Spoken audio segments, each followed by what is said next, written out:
Welcome. If you haven't signed in, please just in the next minute. When this is on the screen, this means you sign in. I'll leave it on till 1 after, and it's off. If you're not here on time, you're absent. So please be here on time. The website is not showing right now. Does it work on your phone? Cool. 50 of you managed to check in. I Googled it first and then I went from the Google site. Another one person? Yep. Yeah, because my history didn't let me do it. Hold on, no, this way. What? Oh, when I tried to go through the history to get to the website, it pushed me back to Google. So I Googled Reef Clicker and then I went to the website and it worked. Okay. Well, I'll leave out another minute. Another 10 of you managed to check in. Are there any questions? Anything on your mind? All right. If you didn't get checked in, just email me after class. All right. I want to start off with a question for today. Okay? And let me explain to you the thinking behind these questions. Okay?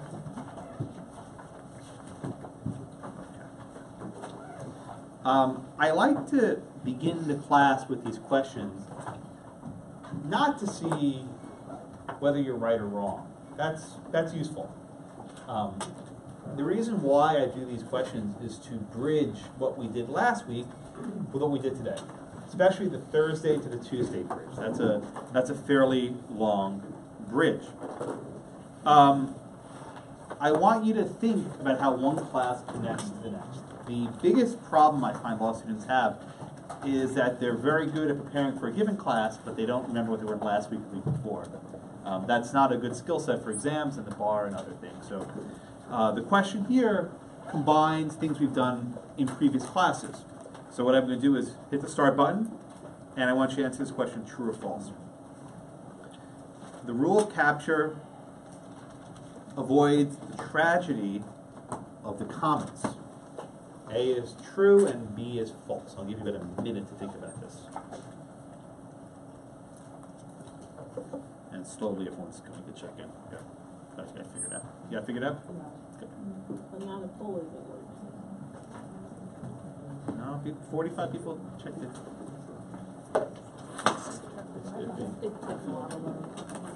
Yep, I'll give you a minute. You have time. These clickers are not perfect, but they're far better than Pascal and Attendant Sheet, which is the worst. They just sit in a pile this semester. All right, another 10 seconds or so.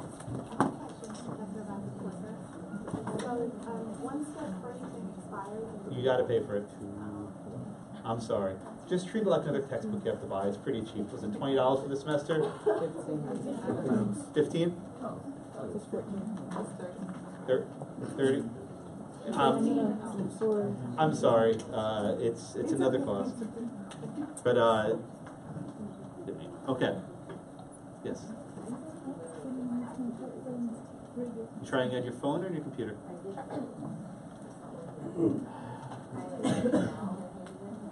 I don't need it, it's fine. I've not had this many difficulties. Last semester I worked without a hitch. For those of you it's not working, please contact iReef customer support. I have zero ability to help you with this. I don't have any access to your control. But if you were if you email me, I will be sure you're not marked out. How about that? Fair? Okay. All right, enough time. Where did I finish off last time? Are you next? Yes, I was last. You were last, so are you next? Yes. All right.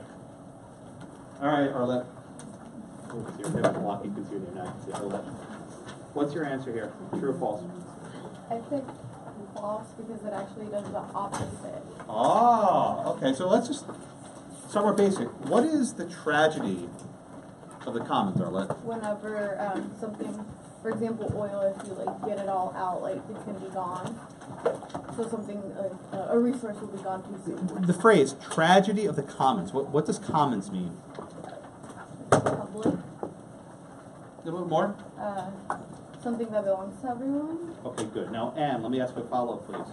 Why is it tragic, right, when there are these commons, that there's common ownership? Why is that tragic?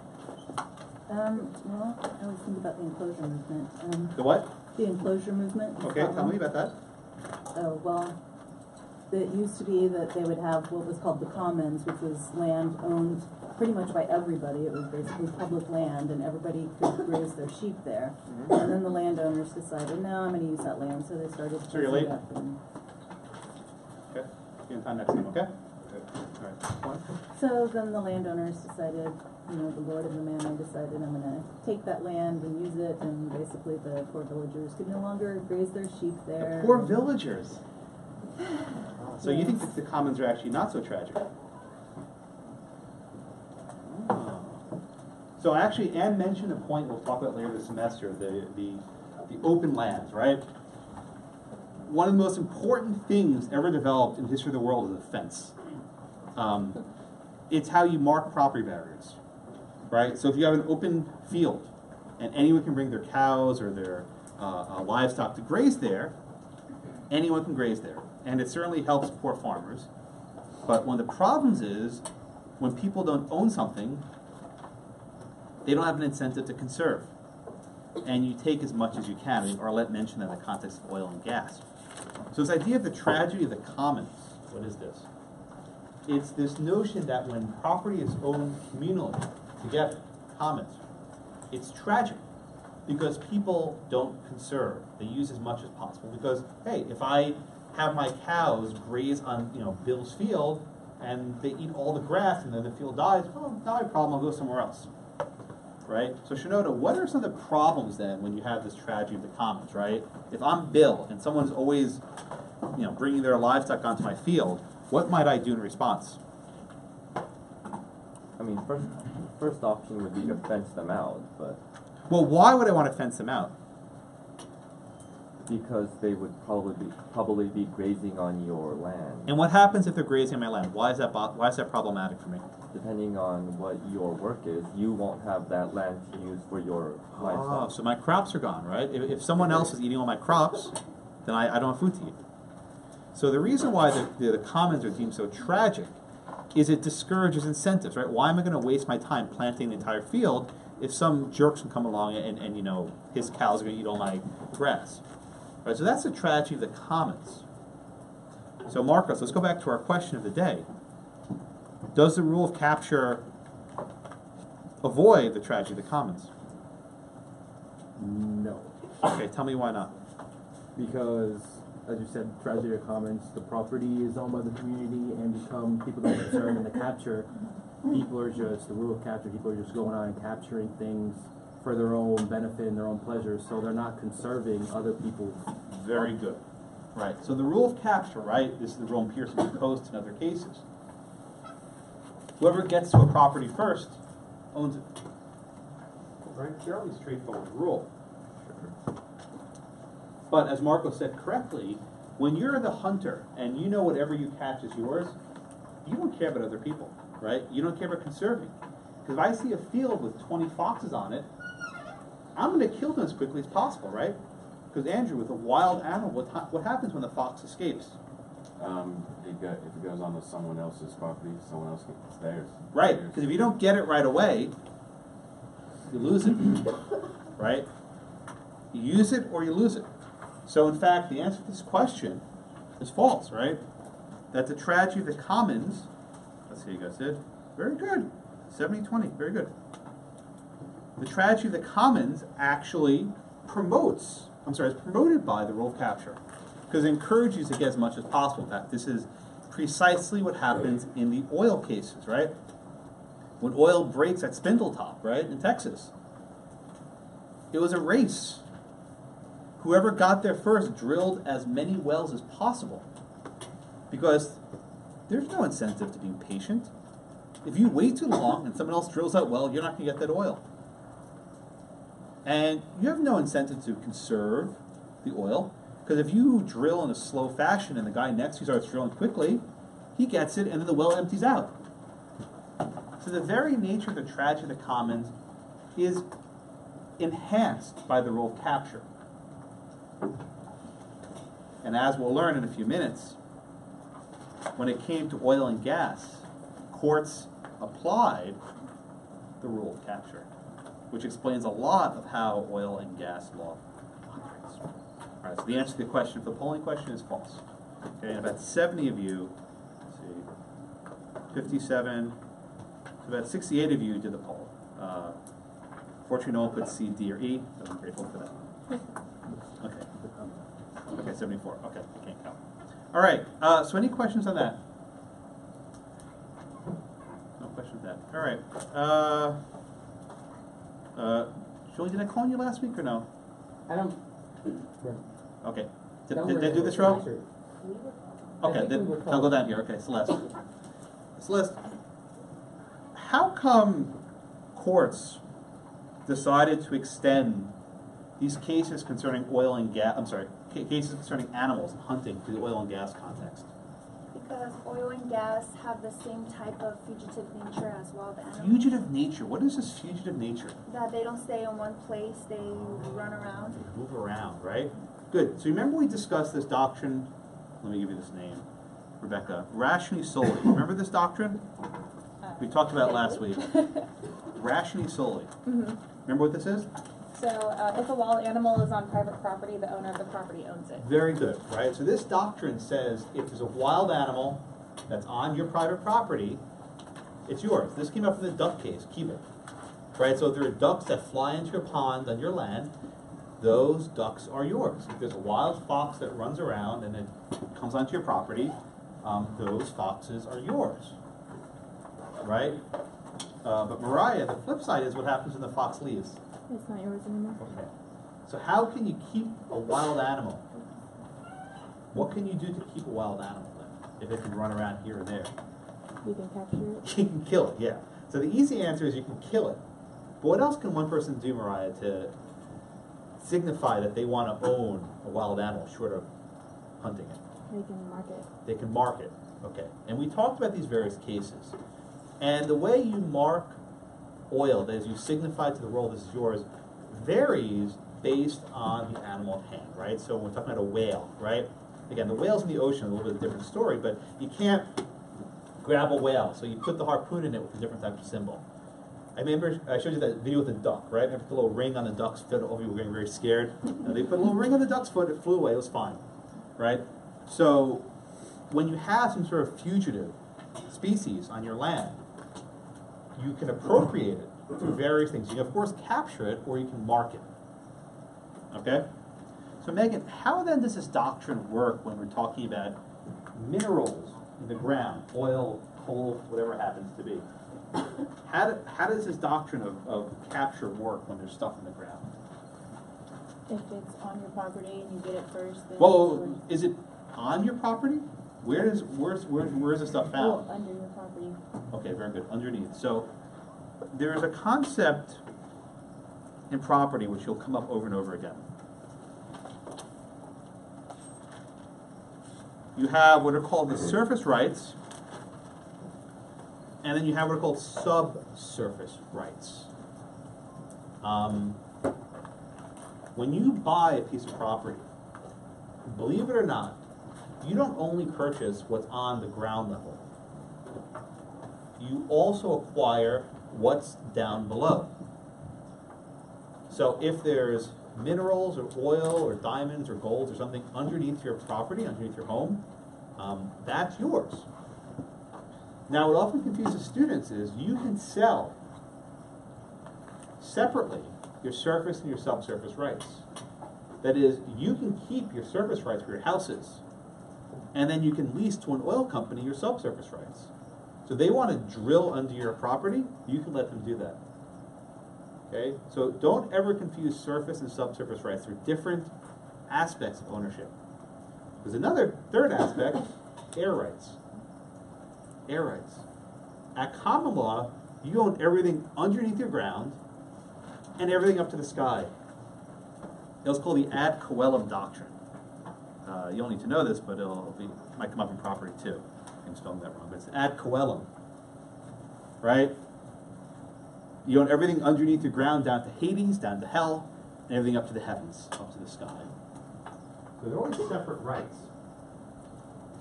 So when we're talking about oil and gas, that doesn't reside on the surface. It resides below the surface, subsurface. And if you ever think about oil and gas, we have some pictures on here. It's not stationary, right? It's not stationary. It's you have these pools underneath the ground, and oil moves. There are various cracks in the ground, and it might migrate from one place to the next. And this is precisely why judges said, oh, this is no different than a wild animal. The same way a fox can run from one land to the next, oil can migrate from one land to the next. Okay. Now, Lauren, what are some of the problems, though, with extending cases about foxes and hunting to something as complicated as oil and gas? Why is that? Why does that metaphor, that analogy, not necessarily hold? Well, I guess because it talks about how like sometimes it can, even though it's under the ground, it can go to someone else's land, but then someone else could try to bring it back in such a way like it talks about the re-injecting it for storage or recovery. So it's almost like, and then you end up doing that, they're building wells and things like that, you end up using too much of it, and therefore the resources of it runs out. So the second part, what you said, is good, right? With rule of capture, it promotes the tragedy of the commons, right? So in that respect, oil and gas are very similar, right? But Audrey, what's one of the difficulties of applying this hunting doctrine about foxes to, gas and oil into the ground? Why is that? I know why judges did it, but why might it not be the best analogy? I guess because like with the foxes, you can actually like get it, and if you have like oil and gas, like how can you see it? So Yeah, right. So this is a case where judges tried to use what they knew, which is hunting, and it didn't really fit. So let's just think about this, right? A fox, right, is a single animal, right? Holy marker, this prints a fox, right? It's a single animal. Oil is millions and millions of barrels of liquid, or perhaps in the case of gas, and it flows freely. It's autonomous. It's not like an animal which you can hunt and try to track it down, and the fox knows to escape and hide, right? It moves wherever there's an opening. All right. So it's not a very good analogy. The second reason why this analogy doesn't work is with what Lauren mentioned a moment ago. It creates a race to the bottom. What do I mean by race to the bottom? If the rule is whoever gets it first keeps it, you have every incentive to be wasteful. You have every incentive to drill, and get as much as you can. You also have every incentive to steal from your neighbor. Right? Because unlike a fox, right? A fox can only be in one place at a time. It's on your land or it's not. But with oil, you can do stuff to draw it in from elsewhere. Right? This picture here is what can be called slant drilling. Right? So instead of drilling straight down to where your reservoir is, you put it at an angle. And then you can use pressure to actually suck the oil from the next door neighbor. So even if your neighbor has this pool of oil under, his ground, you can suck it in. So I love playing this clip. Anyone ever see this movie, There Will Be Blood? Yeah. So there's a scene, it's Daniel Day-Lewis, where he's analogizing the slant drilling process to drinking a milkshake. I don't want to ruin it, I'll play it for you. It starts off low, it gets loud. It gets loud.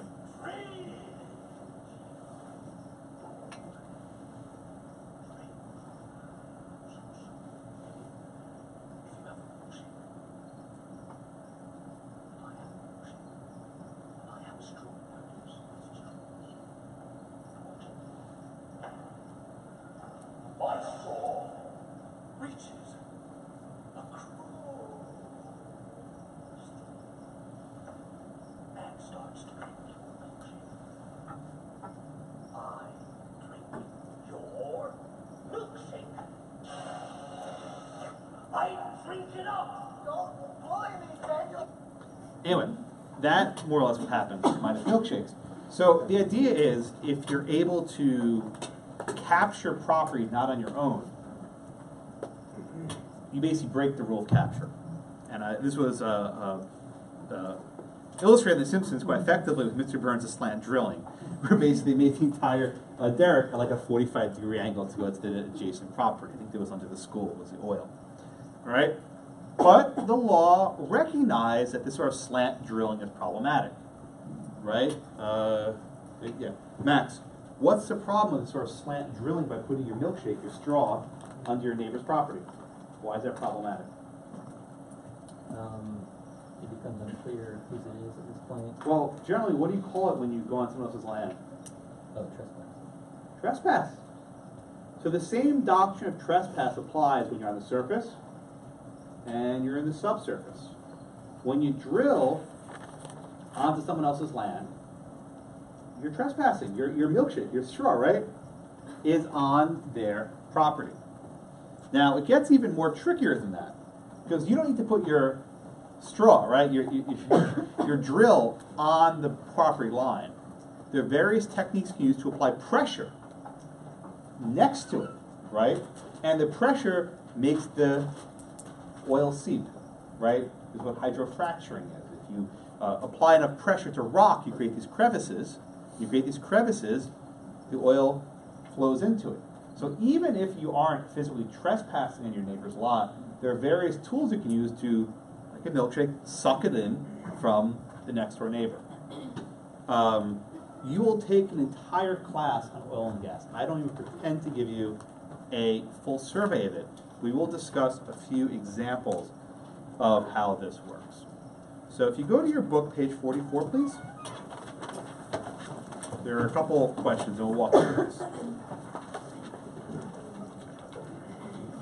And Tacey, is that Tacey? Mm-hmm. You want to read letter A, please? Does A have any remedy at all if he starts draining the pool? Okay. So here's the situation, right? You have two lots, A and B. There's oil underneath B. I'm sorry, there's oil under A, and then B starts draining his pool. Okay? If the lot is shared, right, the pool of oil is shared under A and B. So let's look at the picture. Okay? Imagine that this entire thing is oil, right? So there's a pool of oil that spreads into several pieces of property. Okay? It's a commonly shared pool. A has his pipe, B has his pipe. Is there any problem there, Casey? No. Okay, that's right. Why is there no problem? Because it's a common pool, so there's Exactly right. So if there's a common pool underneath two plots of land, either can drill, either can drain from it. Okay? And finish up, Stacey, what does this create when you have both people drilling the same lot? tragedy of the commons. Exactly. This creates a tragedy of the commons. This is like what we mentioned earlier. If the rule of capture is whoever gets there first keeps it, you keep drill, drill, drill, drill, drill, and you exploit it. And eventually, you empty it out. If you drill too recklessly, you empty it out. Okay? Everyone okay with that? That's the easy example. Hannah, you want to read the letter B, please? Suppose B well starts on her land but angles down such that it bottoms underneath land owned by A. Does the rule of capture still apply? Okay, so you have a well, that starts on B, but it spills over into A. Right? What happens there? Well, that would be considered trespass Okay, tell me why. because you're drilling on someone else's land. That's right. You can't drill on a slant. You can drill straight down, but in this case, if you're drilling on a slant, not to where it empties out, but the actual pool itself, that's a trespass. Okay? So in this case, you would actually have a trespass. All right? Okay. That's about all I'm going to do for today. You'll do a lot more on this. But from my perspective as a property teacher, you have to understand the doctrine of straight down, okay, slant, trespass. Okay? Any questions on those two?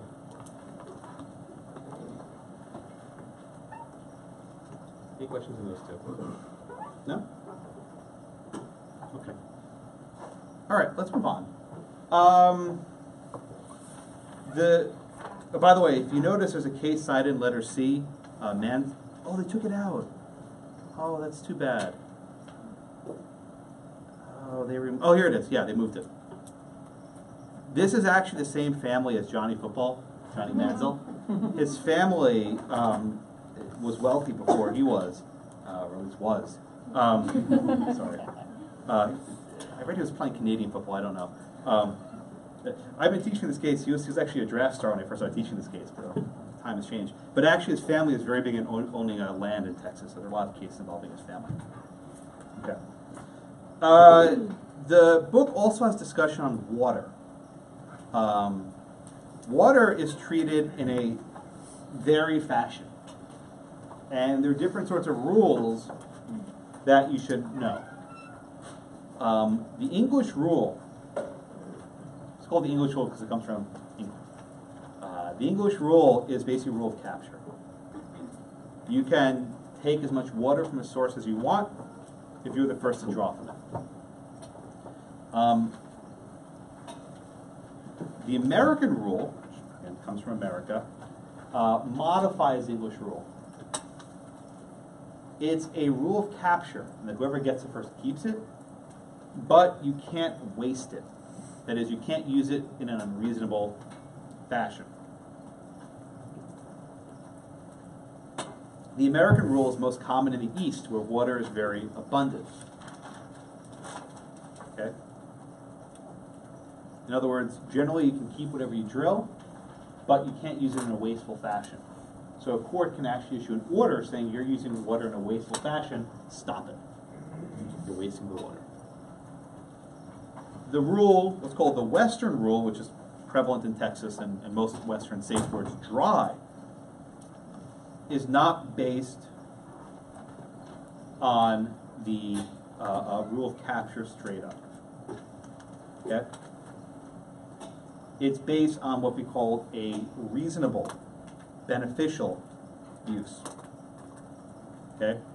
It's not just about are you wasting it, it's are you putting it to good use. Now, you may ask, Josh, what's the difference between wasting it and putting it to beneficial use? Well, what if one person could use it and feed an entire village with water, and someone else is only feeding their family, right? The exact same water source could be used to feed one family going this way, or maybe an entire village. Courts could actually intervene and say, aha, give it to the entire village. So the Western rule actually looks to a beneficial, superior usage. Okay? In other words, English rule, complete rule of capture. The American rule, which is prevalent in the East, is rule of capture, but you can't waste it. And then the Western rule, which is here and elsewhere, is rule of capture, but you have to put it to the most beneficial use. And courts can issue orders if water is not being put to those uses. Yeah, Lauren. My question is because the American rule and the Western rule, they sound sort of alike. So They're what similar. really makes it different from each other? The only difference is that in the Western rule, courts can inquire, even if you're not wasting the water, is there a superior use for it? Is there a more beneficial use for it? It's a very subtle difference. So is it because, with the Western rule, because it says that the person who first appropriates it and puts it to good You always use. have to acquire it. That's the base, right? You have to acquire it. But if the court finds that you were the first to acquire it, but you're not using it in the most beneficial way, they can actually readjust it. Yeah, they can say you have to, you can't build this dam, right? Because if you build this dam, this village won't have any water. They can actually stop you from building a dam, for example. Okay. Or say you want to put up you want to divert the water into another stream, right? If you divert it, the pressure becomes very low downstream, and this village is getting more water. So courts have a greater license not only to look for waste, but also beneficial use. That's the key difference. Okay. Make sense? Mm-hmm. Okay. Anything else on water? Yes, Brittany. You said that courts have the right to, they could, for an injunction, is that statutory though? It's not? No, ma'am. Well, it was originally common law. So most things I talk about here are common law. I'm almost positive that states now have either a regulatory or statutory regime concerning water usage. And in fact, it's not only a matter of state law, but also federal law, that there's a bill, an act of Congress concerning the waters of the United States. And virtually every puddle in America is a water of the United States. So under the Constitution, Congress has the power to regulate the waters of the United States. And in recent years, the courts have said you can have basically a puddle, or if it rains a lot and your backyard fills up with water, that's not water of the United States. So there's large chunks of the population that are under not only state but also federal control for water. So there are classes in environmental law. I encourage you to take them at some point later in your career. But that's about all you need to know for you. Thank you. Other questions on water? Don't think about it, but water is really important. No water will die very quickly. I don't know if you're going to get to this, but is there a huge difference we need to know for groundwater and surface water? No.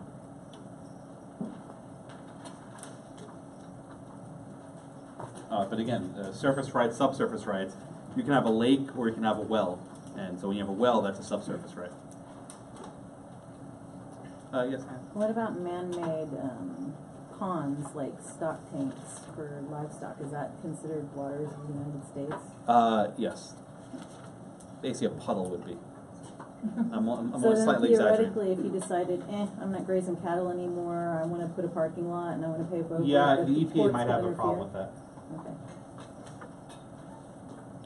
Yes, Anthony. Do you mind again? Let me get you the right spelling. I can never remember how to spell that word.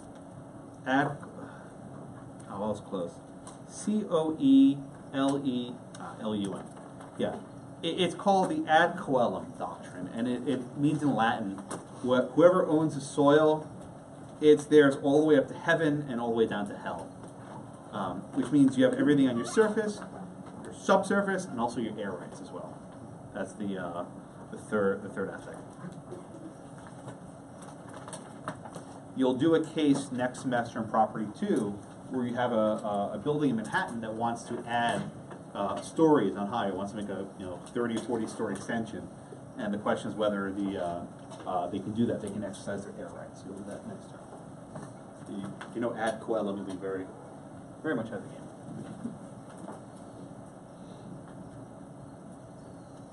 Anything else?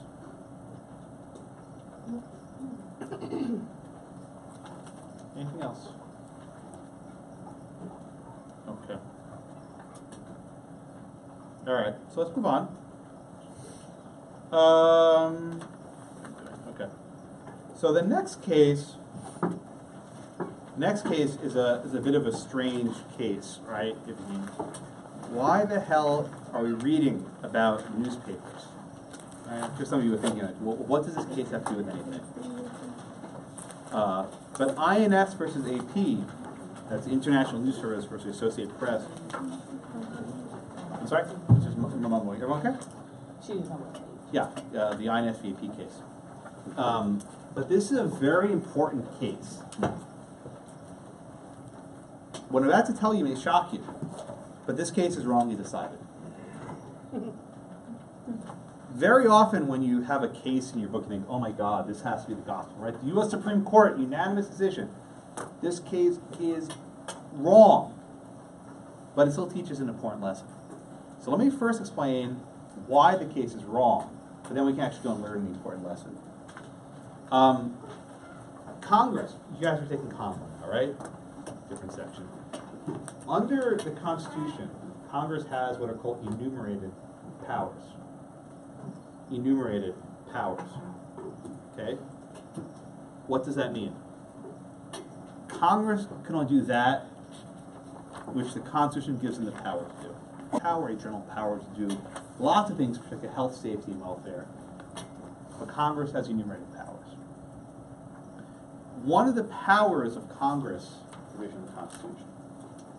And through this power, Congress creates things like patents and copyrights and trademarks. You read about these later in your assignments. Okay? Congress decided we want to reward people who create inventions. We want to reward people who make new ideas. We want to reward people who develop catchy slogans that make people think of a product, right? So Congress allows the issuance of patents and copyrights and trademarks. Okay. This case involved news, reporting, articles, etc. It was not disputed, right, that the Associated Press never sought to copyright their news stories. They never did it. They never did it. They didn't do it. Why? Not worth its time, right? Every day there's a new newspaper. By the time you put a copyright out, you know, there's already a new newspaper comes out. It takes a long time. That should have been the end of the case. That was it. Unless the Associated Press utilized one of the statutorily protected grounds for intellectual property, copyright, they have no claim. What the court did here is insane. They made up a common law remedy in an area where Congress has legislated. This was actually your question, Brittany, a minute ago, right? Congress has occupied this field with a very complicated statutory scheme. Very complicated. Courts, federal courts, cannot make up entire doctrines where Congress occupies the field. Now, I'm about to say a word that will send chills down your spine. You know what word I'm about to say? Oh, thank you. Erie.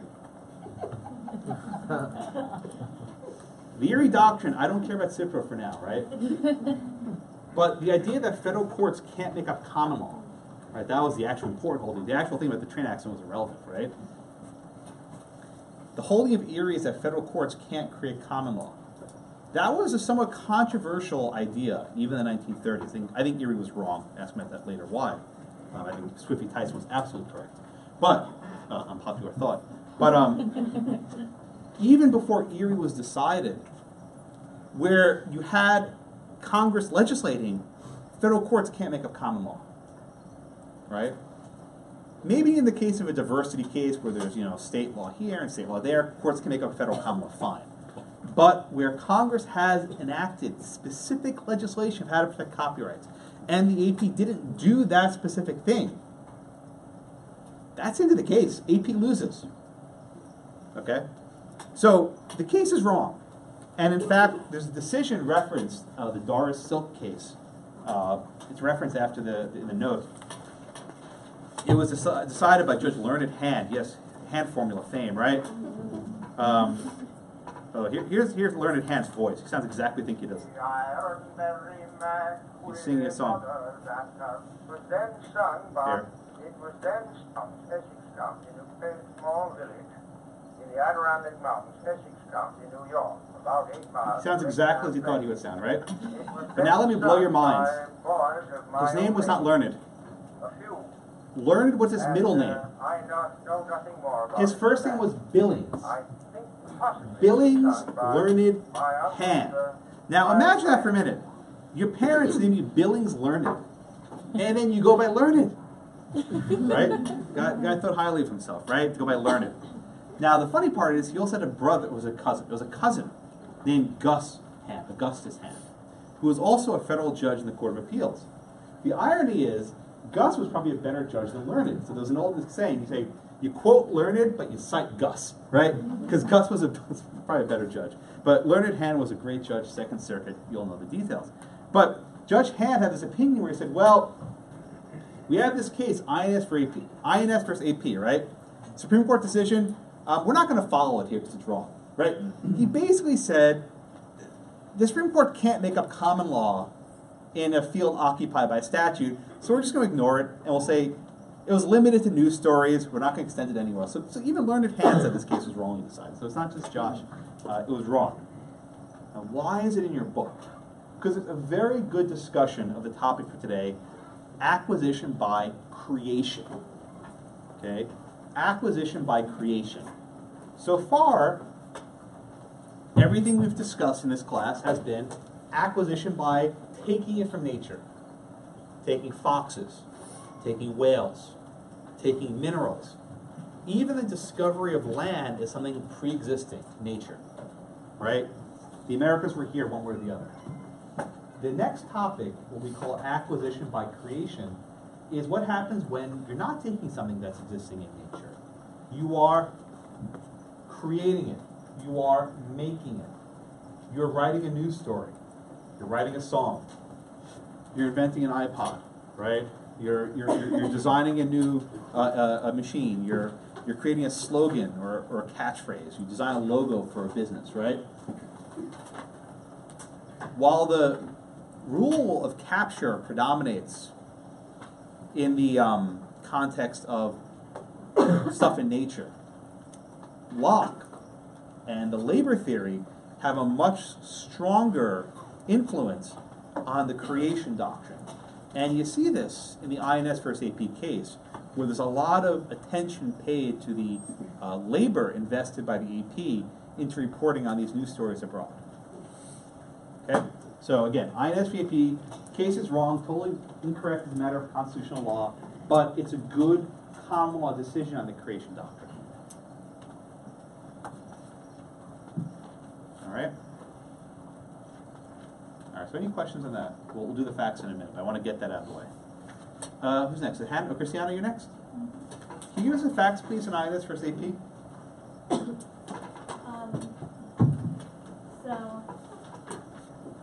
So it's about news and the intelligence, and both of them reported a story, and Who are both of them? Let's get their names straight. international news. Okay, who's the other one? And Associated Press. Very good. And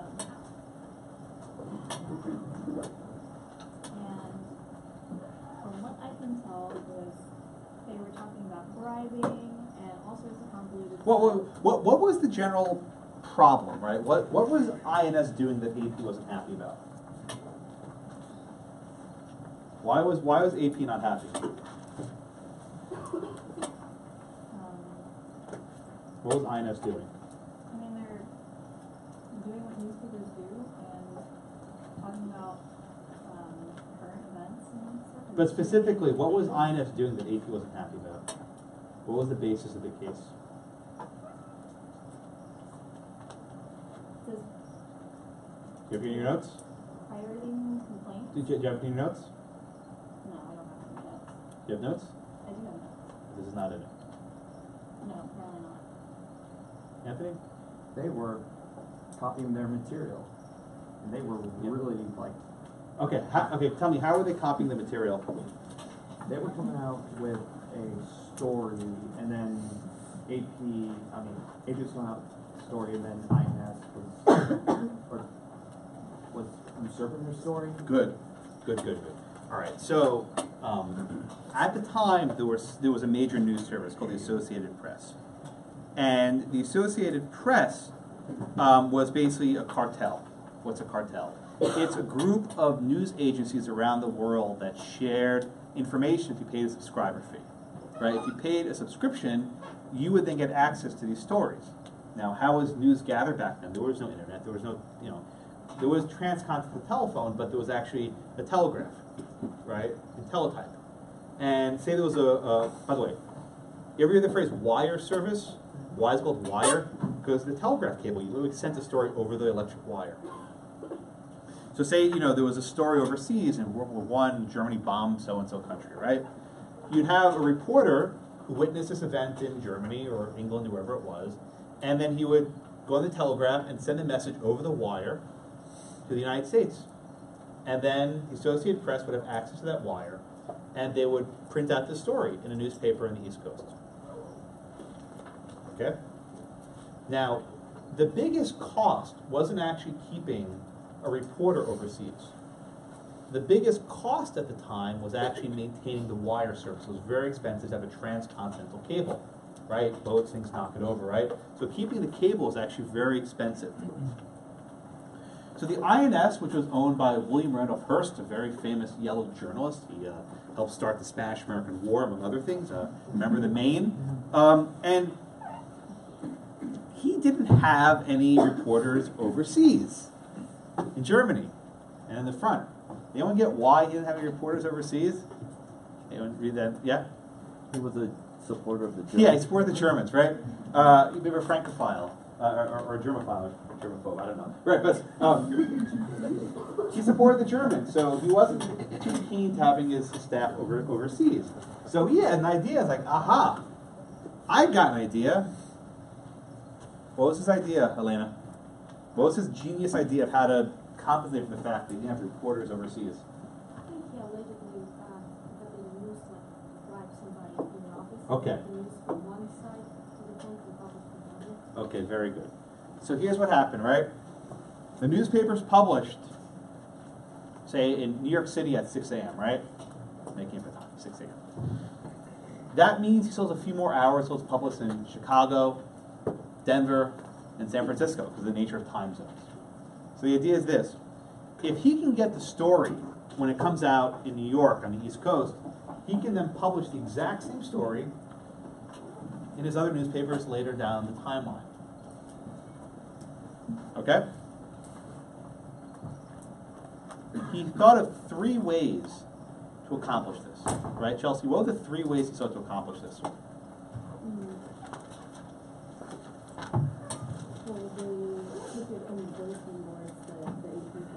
Okay. So one way is the newspaper was literally put on the bulletin board. Right? So he would just send someone up and copy it off the bulletin board. Right, Chelsea? What were the other ways that he did this? What were the other approaches he had?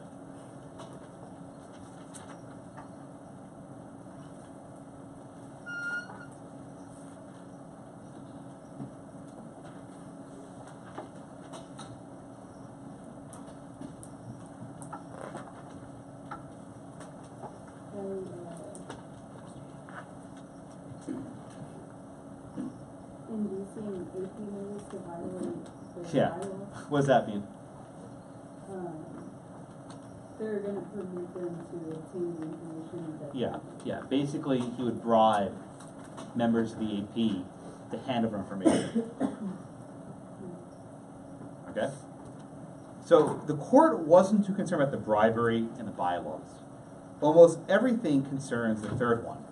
That is, when the story was put on the bulletin board, and the AP reporters, the INS reporters would just copy it off and send it down the wire. Okay? Now, I'll note this briefly. The district court ruled on the first 2 grounds, but the district court didn't rule on the third issue at all. What does this remind you of, anyone? The judge just didn't have an answer in the third one. It's like, I don't know. What? Well, yeah, and what else? Splunking, very good. You thought it would never happen, right? The judge basically like, crap, I don't know, put my hands up. Okay? So, this goes up to the Supreme Court. And the question the court has is threefold, right? Is there property news? Does property survive the first publication? And then the third one, which I'm least interested in, does this constitute unfair competition? I don't care as much for the third one because the court made it up. There's not really any law there. But the first 2, I think, are very important, right? So as a threshold issue, we discussed this before, there is no copyright, right? At least, why was there no copyright? Why didn't AP bother copyrighting their story?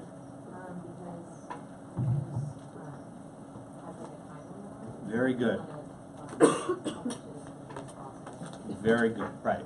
So there's no reason why you would copyright. This is a timely process, it's costly, it takes money, and every day there's another newspaper, right? No one wants to publish yesterday's newspaper.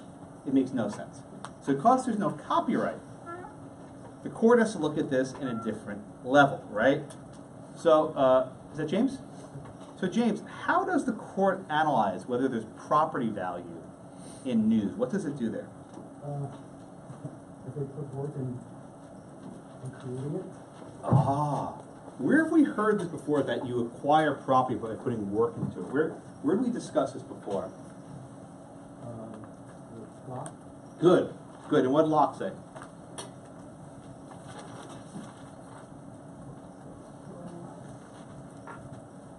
If you put work onto land.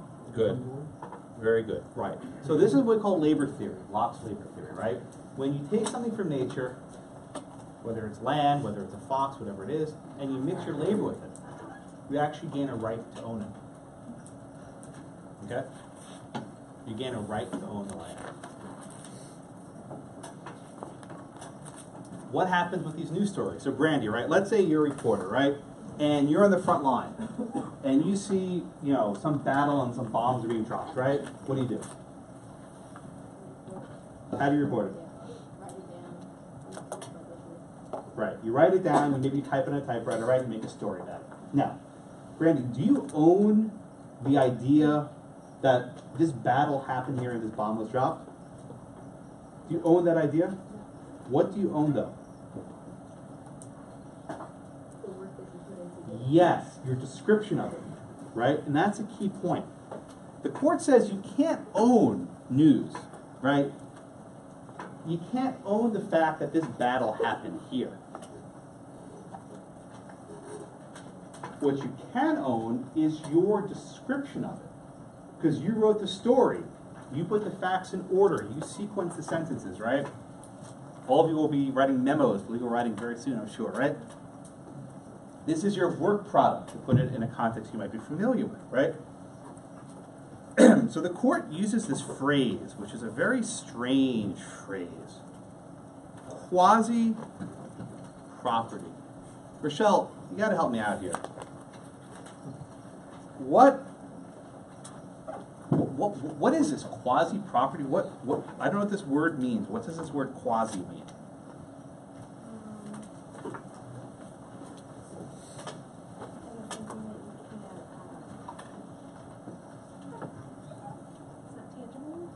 Good. Let me just one more. What does quasi mean by itself? The word quasi.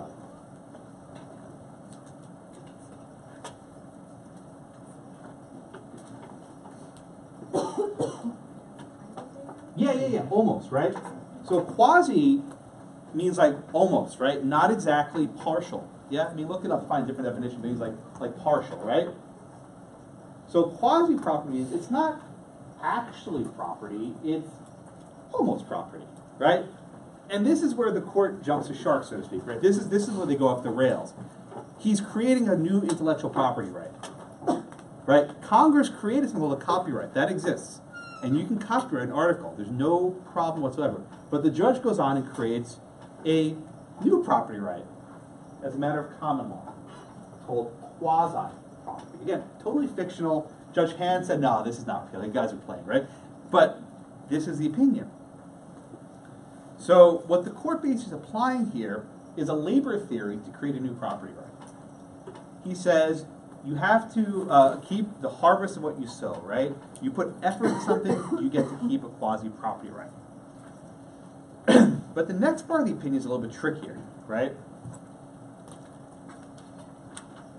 Brooke, back up top.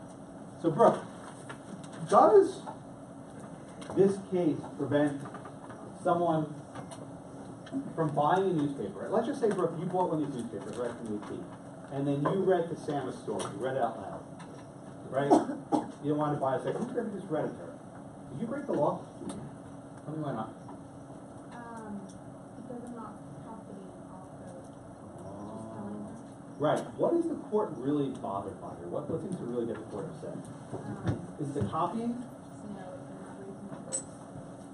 Not just the copying, but what did that 18 INS really seem to bother the court?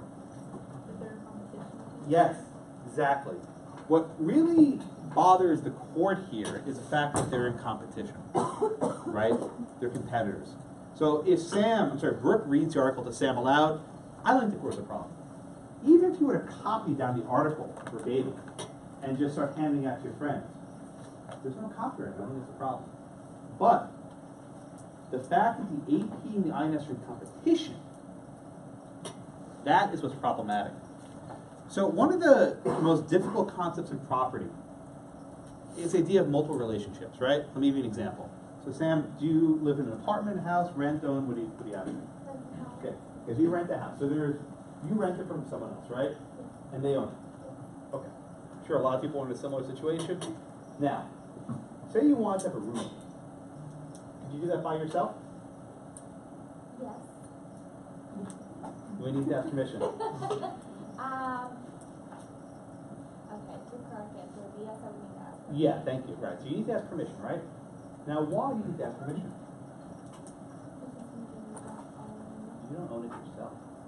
So there are different relationships, right? Sam is renting from the owner. The owner probably has a mortgage on it. So he has a relationship with the bank. If Sam wants to add a roommate, there's a third relationship between the roommate and the owner. Okay? At any given point in time, there might be several people with the same piece of property with an ownership interest. The bank has an interest in that house. The owner has an interest in the house. Sam has an interest in the house. Her roommate has an interest. So you can't just think who owns the house, right? That's not a good question. You have to think of relationships between A and B, between the bank, between the owner, between the roommate, etc. Think of it the same way. It's not enough to say who owns this newspaper or this article. It's what's the relationship between the newspaper and the INS, and newspaper and AP, right? You have to ask about that relationship. So what the court says here is even if there's no general power to stop you from copying, as between INS and AP, there is a relationship that matters. As a matter of common law, the court says we find this is unfair competition. And as a court sitting in equity, we can fashion relief to prevent this unfair competition, right? Is that Josh? Yeah, Josh, what's it mean a court sitting in equity? What does that, you probably seen this in your 1L classes, what does that mean? So the court wants to do what's fair. Fair. Right, that's the F word, right? In the context of equity, we're talking about fairness, right? What is fair? And the court says it's not fair. And again, this is wrong. Courts can't decide equity and common law principles when there's a statutory regime at issue. Okay? So the bottom line, right? The bottom line is a court recognizes this quasi property right, and as a matter of equity, they can prevent INS from copying it from AP, right? This is not a general rule that everyone must follow. This is only between competitors in the field. So we're going to get the holding of the case. Now, the weird part about the case is INS and AP weren't really against each other. This is a strange aspect of law called a test case. You know what a test case is? A test case. Anyone ever heard that phrase? Anyone? Okay. So very often, here I'll write a test case. Very often, parties in litigation aren't really opposed to each other. They want a ruling, and they sue each other, hoping to get a certain ruling. That is, the plaintiff and the defendant are on the same side. In this case, the plaintiff and defendant were not opposed to each other. They weren't. AP wanted to establish a rule that allows their monopoly, right? AP wanted a Supreme Court decision saying people can't copy from them. INS didn't really care, right? They were going to pay the license fee anyway. So this was likely called a test case. It was engineered to reach a result, and the result it got was one that the plaintiffs really wanted. So as a result of this, even though AP never copyrighted the material, as a common law matter, people can rip off their stories. And that's the holding of the case. This is what's often called the hot news doctrine. That when there's hot breaking news, even if there's no copyright filed, it's protected. Megan, yes ma'am. What if INS paid whatever their subscription fee was? Would that have changed? Well, they probably deliberately didn't pay it because that would have mooted the case. In other words, this case was engineered to go to the Supreme Court. It happens a lot. Right? Because if they paid their fee, then there's no litigation. Yes, Dylan? Can you repeat what the hot news doctrine? The hot news doctrine, when you have this hot breaking news, even if there's no copyright, it can't be copied into another newspaper. In fact, there was I'm sure a lot of you are on social media, if you ever copy an excerpt from an article and you put on your Facebook status or you tweet it, how many words can you copy before you get in trouble? You thought about it, did you? So there's something called fair use, which you'll study if you've taken an IP class, right? How many words can you use? I'll give you an example. In my, have you done McCulloch, Maryland yet in common law? On the necessary and proper clause? We can do it later. This is a case about the necessary and proper clause in the Constitution, and there's a song from the Hamilton musical that speaks to this case. So last year I played about 3 minutes of this song from class, and it was recorded, and it wound up on YouTube. And I got a takedown request from the producers of Hamilton saying that I need to remove my video because it's violating copyright. They basically muted and deleted the entire video because I played their song in the middle of a class.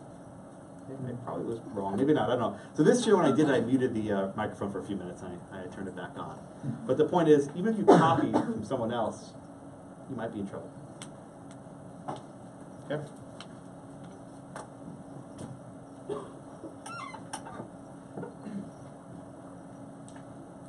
All right, so any questions? Oh, yes, sir, Anthony. Again, a test case is only when the plaintiff and defendant are on the same side. They're basically colluding, right? It's called manufactured or engineered. They engineer the case to get to the Supreme Court. They want a ruling in their favor. Yes, Julian. On the hot news document, you said if you have hot breaking news and it's not copyrighted, it still cannot be copied or reprinted. Under this case, yeah. For profit, though, right? Yeah, between competitors. Okay. Although, you know, who's in competition with whom? There's a note in the book afterwards about whether this doctrine is still valid. I'm not so concerned about that, but at least under this case, you're valid.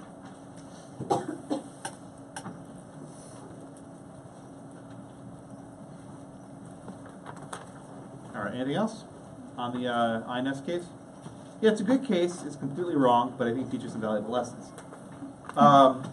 The case afterwards, I think I said Daras Brothers. It's Cheney Brothers versus Daras Silk. I always get the name inverted. This was a case involving silk and patterns. And as fashion goes, some patterns are popular, some patterns are not. So none of these patterns were protected by patent or otherwise.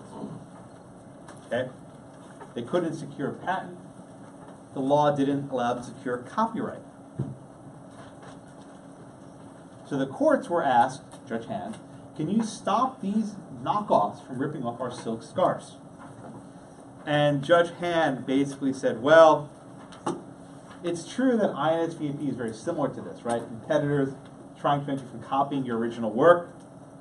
But we're controlled by Congress. Congress didn't create a way to copyright silk scarves. Therefore, we can't issue any equitable rulings. The copiers prevail. And then the Supreme Court actually denied review on that case. Even though Judge Hand openly defied the Supreme Court turned it away, which is the right call. So in the absence of some sort of statute, you can copy away. Unless it's protected by law, copy. So in many respects, the INS VAP case is very strange, but it's still valid law that applies in news, not in other contexts. Yes, Lauren? It's probably no question. But, No, never. It's the part where it says a man's property is limited to the challenge which embody his invention. What exact are they saying that the specific, like maybe, type of silk or something that they're using? Well, let me ask this, Lauren. Right? Let's say I create a brand new scarf and I take silkworms and I make this beautiful fabric, right? Mm-hmm. Can you steal my scarf? Can you take it away from me? No, it's mine. I made it. Now, can you take a picture of it and then recreate it exactly the same way? Yeah. So that's what it means, right? The physical scarf that you made, that's yours because you mixed your labor with it. But that doesn't prevent John or Sally from copying it exactly, unless you get protection from the government and your copyright. Make sense? All right. But at the time, copyrights were not available for silk scarves anyway. Now I think they might be. Yes, Anne? Well, no, that's what I was just going to say, but wouldn't the pattern itself as an At the time, they could not be copyrighted. There was also the issue that fabrics were only in style for one season. And it might not make sense to go through the paperwork of copyrighting every single scarf when maybe they're not very popular. It's expensive, right? Imagine you're a merchant just making scarves in your small shop. You don't have lawyers to go through this process. So any questions on INS or the Daras Silk case? Yeah, Kendra. Are there laws on fashion and stuff now though? Like Different. Yeah, different today.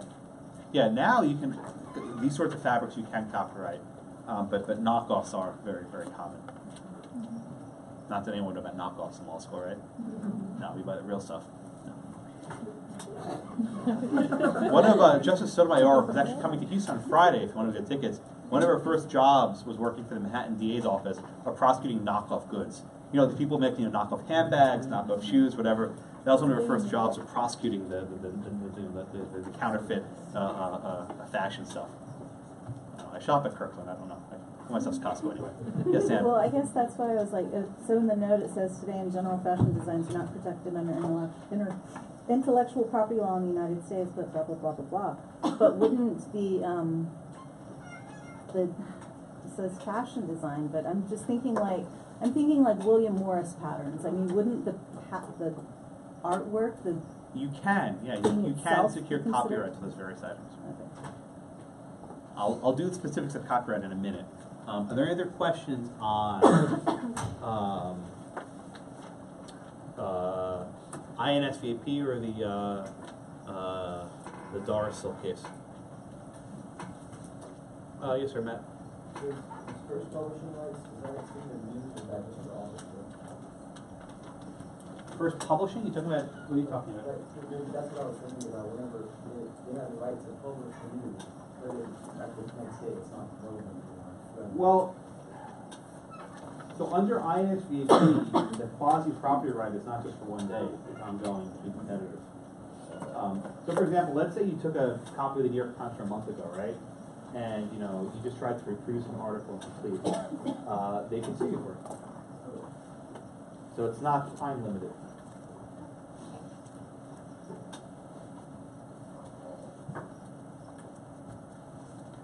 All right. Anything else in INSVAP or Daras Silk? Okay. I'm going to briefly walk you through the various types of intellectual property. I strongly recommend that you take at some point in your legal career a class in IP. It's fascinating stuff. You should always take things that you find interesting, regardless of whether it's in the bar or not. Okay. All right, so the first one I want to talk about is a patent. Okay? A patent is designed to protect something that's novel, right? That's not obvious. You invented something new. Okay? Patents, though, have certain limitations on them. Okay? It has to be novel, is new. It has to be useful, it has to do something good. And it can't be obvious. Okay, what does that mean? So, if you create a new smartphone, a new device, right? That is a new invention that you brought to the world. The difficulty, of course, is that everything builds on everything else. And that every device you have on your phone and your laptop, whoever, is probably built on stuff that people invented years and years earlier. So the difficulty with patents is how to find something new that hasn't been patented before. So there's a directory that the U.S. Patent and Trademark Office operates. It's a database. And you always see these commercials on TV, the little caveman with a chisel making the wheel. You've seen this, right? When you want to patent something, you have to make sure it has been done before. How does that happen? When you submit a patent application, you have very specific attributes of describing it in ways that learned people can understand. And this is how you determine one from the next. Now, the mere fact that you get a patent doesn't necessarily mean that you win. Very often, two people might patent something similar. Or perhaps a patent is granted for something that was actually patented years ago. So there's extensive litigation over this. But generally, if a patent is granted, it's good for 20 years. That you have the exclusive right to use that design for 20 years. If others want to use it, they have to pay you for it. If others use it without getting your permission, you sue them. But then you challenge whether the patent was valid in the first place. That's about all I have to say about patents. It's a fairly rigorous area. One note, if you do have a background in science or engineering, hard sciences, this might be an additional line of work for you.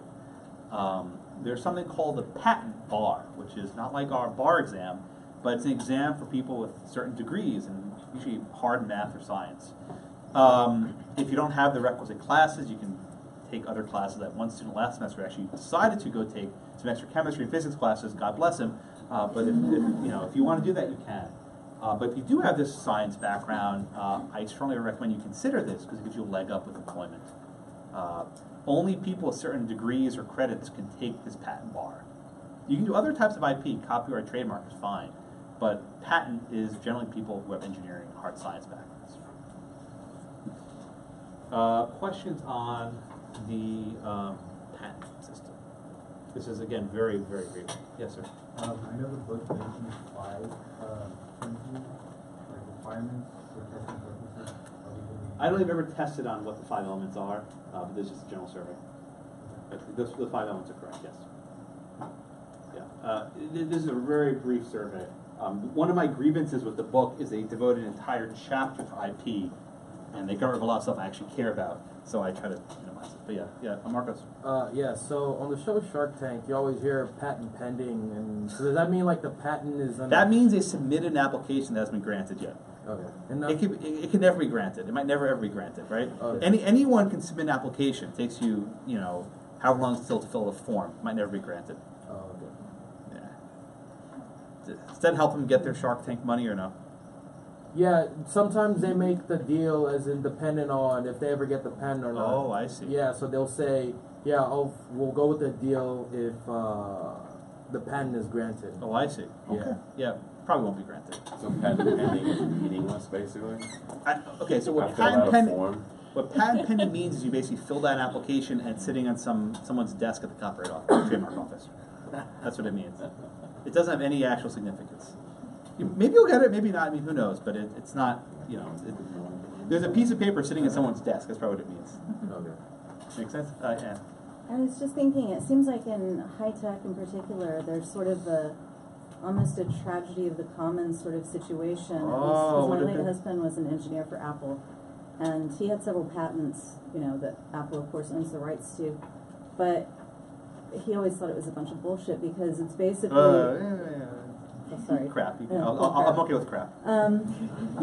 Anyway, because you're patenting a process assuming that nobody else in all of these high-tech companies is going to be able to think of this on their own, and it's like everybody's racing to get as many as they can, and then they license them out, and then it's just sort of like more of a political game between companies. Right. So I think Anne made a few points I'll develop upon. So first you said that there's a tragedy of the commons with patents. It's actually called the tragedy of the anti-commons, which is referenced in your reading, right? So you're on the right track. If everything is patented, it actually constrains what you can be creative about, right? In other words, if every single other thing is already designed, for you to make something new, you're probably infringing some other patent. So the more protection there's for patents, it actually makes it harder to be creative. And I'll give you an example, right? The Happy Birthday song, right?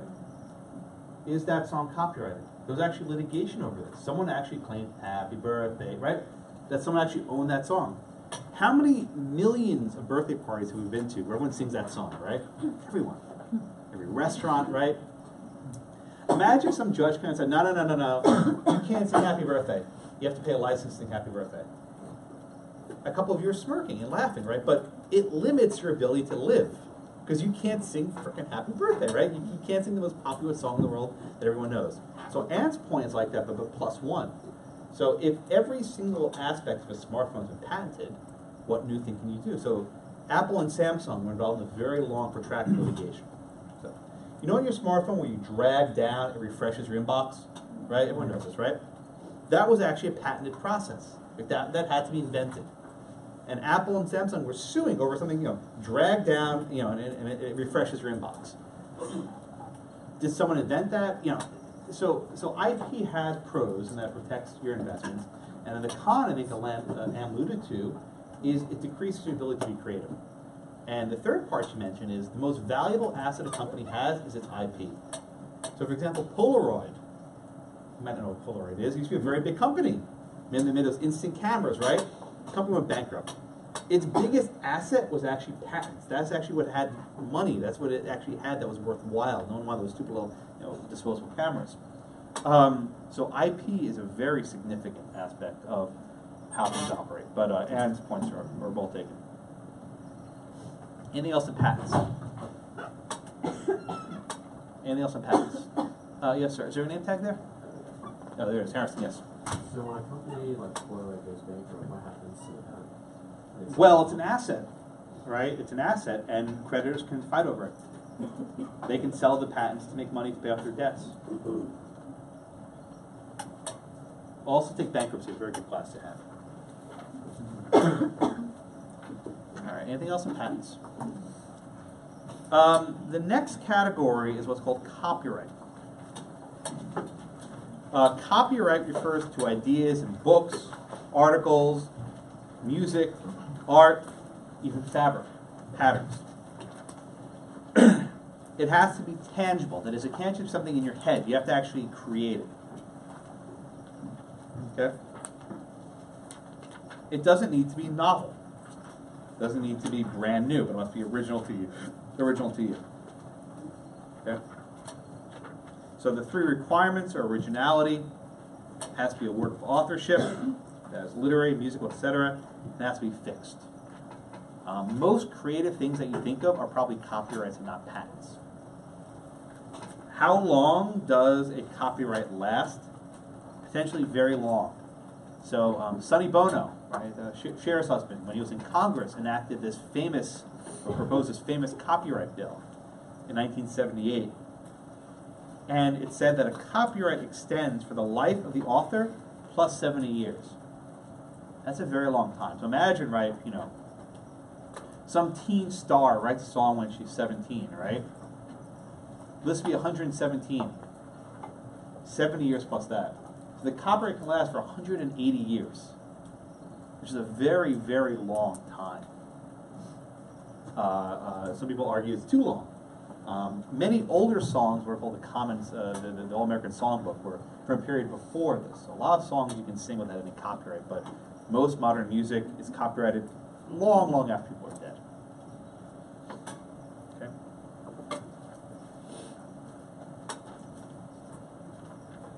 Any questions on copyrights?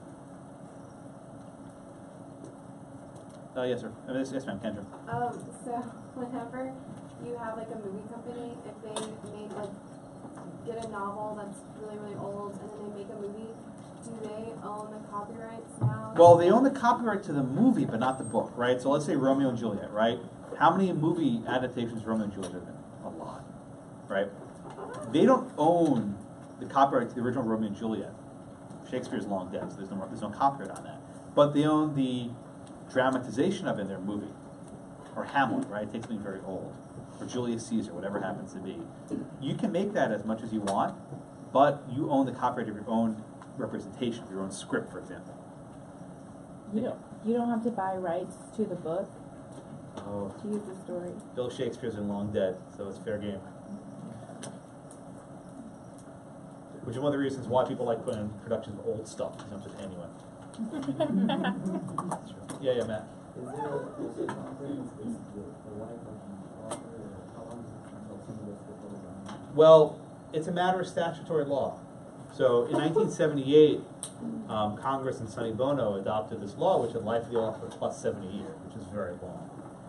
But if it was before 78, it's probably in the public domain already. Yes, Liz. What about royalties from something once the copyright has expired? Is that a song or something? Well, once copyright expires, it's in the public domain. So somebody else can just buy it? Yeah. Well, if it's in the public domain, it can be used freely. Oh, it's just free? Oh. Yeah, rip it off as much as you want, but beforehand you gotta pay. Yes, Andrew. How do you get with like cover bands and tribute bands? They're often risking it. right? Some of those are really famous, like. The famous ones might actually pay royalties to the original band, but you know, most DJs, they're playing a CD from whatever artist, you know, they're not paying for it. They probably should, and they can get in trouble. You know, you can even have this happens a lot. Like restaurants play radio, right? They'll play a CD or play, you know, Pandora. That's not permissible. It's a public audience. So what often happens is the record labels will send people to bars and restaurants, sit down, have a drink, record that they're playing some record, and send them a bill. It happens. It happens, yeah. Yeah, read. If a company gets copyrighted and the company goes out of business or something, what happens? The debtors, so the creditors will probably take over. Is there like use, for example, is there like a certain amount that's universal that you're allowed to use, like fair use? So the phrase fair use, it's referenced in your reading. There's no specific time, no specific time, like how much of a song can you use as fair use. I'm not going to give you a number, but it varies. And generally you can use a small amount of something as an example of it, but that can be litigated how much. So it's just for public domain? Like if I had a personal concert for Aaron, I wouldn't get in trouble? But if I had a concert for the class, I'd get in trouble? Probably not. But even, you know, churches have Super Bowl parties, right? Bars have parties where they put the latest UFC game and they buy once pay-per-view and have 100 people watching it. You often have these bars get in trouble. People who should be paying for subscription and watching a bar, there might be a different rate the bar has to pay to get the subscription for the pay-per-view. There is? There's a lot more, right? But sometimes the bars just pay for the regular subscription rate and they stream on YouTube and whatever else. That's why like certain bars like Buffalo Wild Wings and stuff, they like have watch parties and they charge an entrance fee to get in. Exactly, for that exact reason. So if you have a private concert to Aaron, I think you're probably okay. But if you record it and with others, you might be in trouble. You don't have to invite me, that's okay. I never get invited to the fun stuff anyway. What else? Yeah? There's like educational exceptions as well? There is a fair use exception for educational use, but apparently my lecture with Hamilton didn't. I actually complained. I filed an appeal saying I was fair use for educational purposes. I'll let you know what YouTube says. I don't think I'm going to win. All right, the last one is called trademarks. A trademark is a word, a name, or a symbol that identifies something, some product. And the purpose of a trademark is to prevent confusion, right?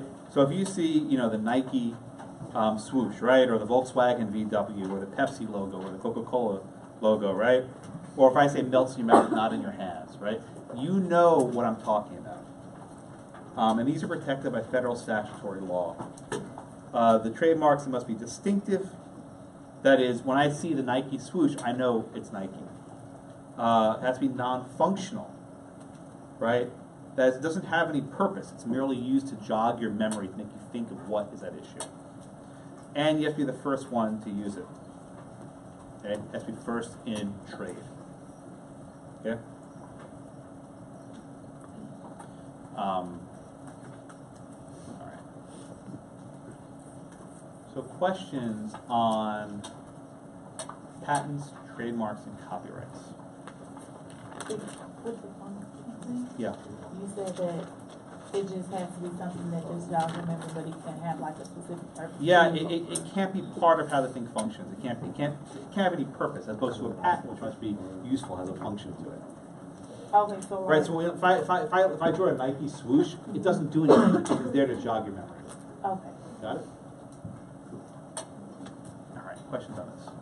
All right. I have about 5 minutes left. I want to talk about the midterm and the exam. You're going to have your first Langdell session. Did they give you the date yet? I think it's next week, but don't quote me on that. And Braxton will be your Langdell. He got an A in my class last year. Very, very, very bright student. So I think you'll do well with him. Your midterm, I think, is what, March 6th, I think?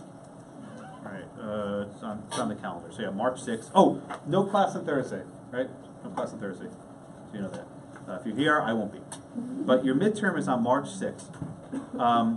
at some point between now and your Langdell, I want, where is it? It's in the syllabus. I list all of my old exams. At some point between now and the Langdell, I want you to download my midterm from last semester, okay? From spring 2017. And I want to walk you through it briefly now. Okay? Okay. The midterm is in class. It's going to be 90 minutes. Okay? It's going to be completely open book. Bring whatever you want. It will not help you at all. It won't help you. If you find yourself flipping through your notes during the exam, you're doing something very wrong because you're running out of time. Okay? The purpose of this midterm is not to see how you're going to do cold. That's not what I'm interested in.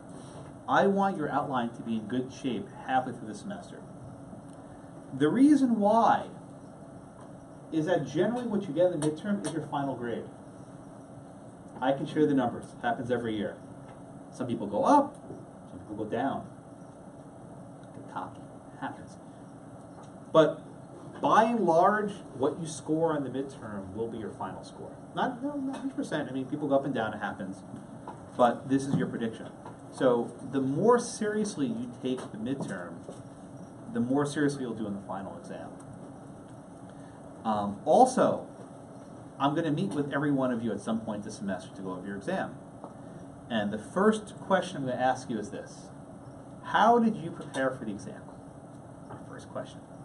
And if you say, I looked over my notes, I will tell you, you didn't study. That's not preparation. That's not preparation. You just look over your notes. The act of creating the outline is what teaches you. That's where you learn. Now, I can't grade you on this in the strict sense of the word. The law school doesn't let us factor in a midterm to your final grade. I would love changing that policy, but that's not my fight to win. It does impact your participation score. And if I find that you didn't do the exam well and you failed it, I can bump you down a third or 2/3. So if you get a B, you go down to a B minus. I reserve that right. So you have to take this seriously. Okay? You have to take it seriously. Again, if you blow this off and you come talk to me, I can't be much help to you. Right? This is your chance to work with me. It's not the frantic email the week before the exam. That, you're already gone. It's a lost cause at that point. But I can correct you. I've had students go from D's to A's by working their butts off. It happens. But I need to work with you. Okay, it happens. Like last semester, a student got a C minus, and the student pulled up to an A minus in the final. It happens. You have to work on it, though.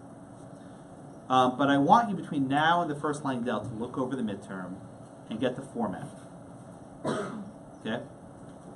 One thing to keep in mind when you're putting together outlines that might be different than other classes, is cases. It's very, very, very important for you to give me the names of cases when you're giving me an answer. Very, very important. You will all be lawyers one day. You're going to be writing briefs. Any authority you want to cite is a case, or maybe a statute if it turns out. But if you just write an answer for a court and you don't put any case in and say, well, this is what Josh thinks. Who's Josh? Who cares what Josh is? You're not a judge, right? You have to put your case names in there. So as you structure your outline, it's not enough to give me rules, you have to give me the cases. And I want you to focus heavily, right? How is this fact pattern similar to or different from a case? This is how I give you fact patterns. I think of a case we studied, and I twist the facts around a little bit. I change things up enough that it might be a different result, might not be. And you have to say, this case is like Pierce v. Post because of so-and-so, and this case is like, unlike INSVP for this reason, right? The process, the legal mindset, is how to distinguish these cases. Okay? One other note, I'll let you go. The word limit. The exam has a word limit of 1,000 words. If you use ExamSoft, there's a word count. If you want to handwrite, which I do not encourage, but you can do it. Generally, handwriting students do worse. It's without fail. You need to edit. You can't edit when you handwrite. But if you want to handwrite, you can do a manual word count, by hand count. The word limit is there in place to put everyone on the same page. If some students can write 5,000 words in an hour, and you can only write 1,000, it's not fair. This puts everyone with the same canvas to work on. And you'll find that it actually neutralizes advantages of people who can, the Kermit the Frog gift, right? They can just pound the keyboard and then pump out thousands of words. You'll also find that structuring your answer, 1,000 words, there are going to be 5 parts, always 5 parts, roughly 200, 200, 200, 200. Helps you out. All right, I am out of time. If you have any questions, please come up. No class on Thursday. I will see you on Tuesday. Thank you so much. This is completely different than anything last semester.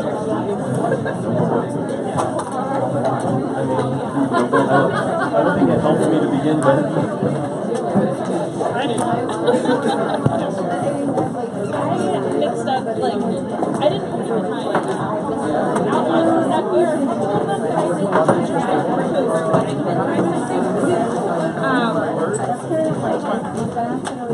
But I mixed up paging so bad.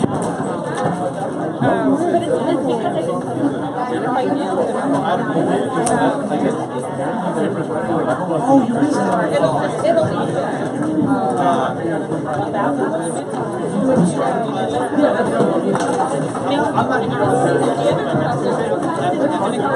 I'm sorry. 30 seconds. Let's do.